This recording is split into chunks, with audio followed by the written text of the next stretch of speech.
हामी चाहिँ आज 2082 साल 8को महिना 27 गते बिहान मर्निङमा गएर फर्कँदै गर्दा छाउनी मार्गमा आइपुगेका छौँ। बिहानीको मिरमिरे घामसँगै हाम्रो दौड पनि करिब फसिएको छ। बिस्तारै बाटोमा हिँड्दा अहिले यो भिडियो बनाउने याद आयो, भ्लग नै सही हुन्छ भनेर बनाएको। चौतारा छाउनी चौतारा यहाँ हामीहरूको दुईवटा म्युजियम रहेको छ।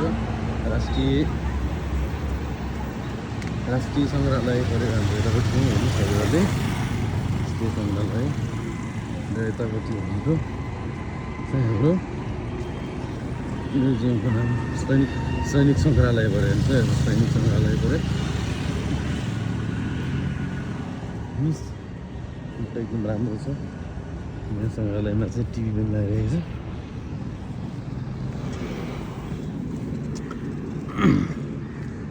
सङ्ग्रहालयभित्र भिडियो बनाउन पायो नि, बाहिर त पाइन्छ नि बाटो हिँड्दा भनेर बनाएको। यिनीहरूले चाहिँ कहिलेकाहीँ यहाँ फुटबल ब्याडमिन्टन खेलिरहेका हुन्छौँ।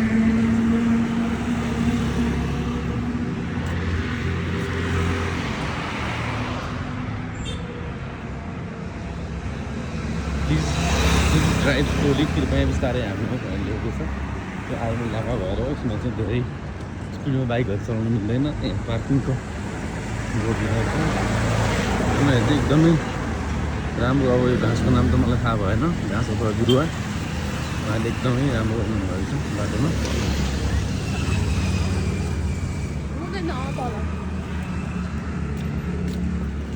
मिले घामसँगै हाम्रो यो बिहानीकै यात्रा दिनै हुन्छ। तर मैले आज मात्र बनाएको हुँ।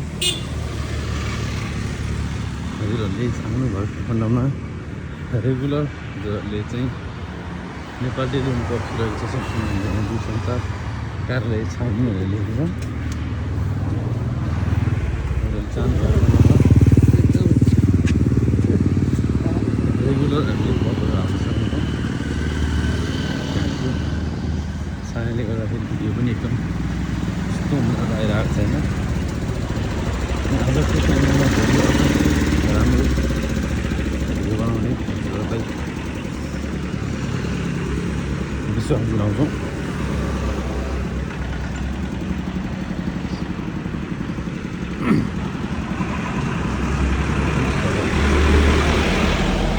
हामीहरूको चाहिँ अब घर जाने ठाउँ चाहिँ हाम्रो यो बाटो हो होइन।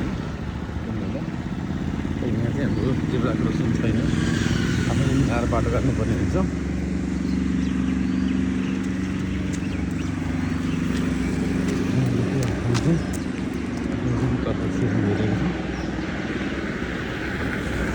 गाडीको चाप बिहानसँगै बढ्दै गइरहेको छ। पञ्चकन्या माघी देखाइरहेको छ। यताबाट पञ्चकन्या माघी पनि जान सक्छौँ। यो पनि हाम्रो छाउनी ब्यारेककै छेउमा हो। हाम्रो रुमको सबैतिर नै छाउनी ब्यारेक छ भन्ने बुझौँ हामीले। बिहानीको मिरमिरे घामसँगै आफ्नो करेसाबारीमा भनेको भिडियो आएको थियो।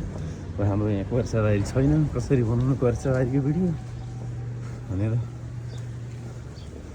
यही मर्निङ वाकको बाटो छ। तर यसैले अब भन्नु पऱ्यो सबैको बाटो आफ्नो बाटो यही हो। तपाईँहरू पनि बिहान मर्निङ वाक गर्नु होला।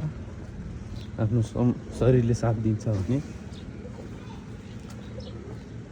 यहाँ रुम चाहिँ अब त्यो नजिकै छ, त्यस्तो टाढा छैन।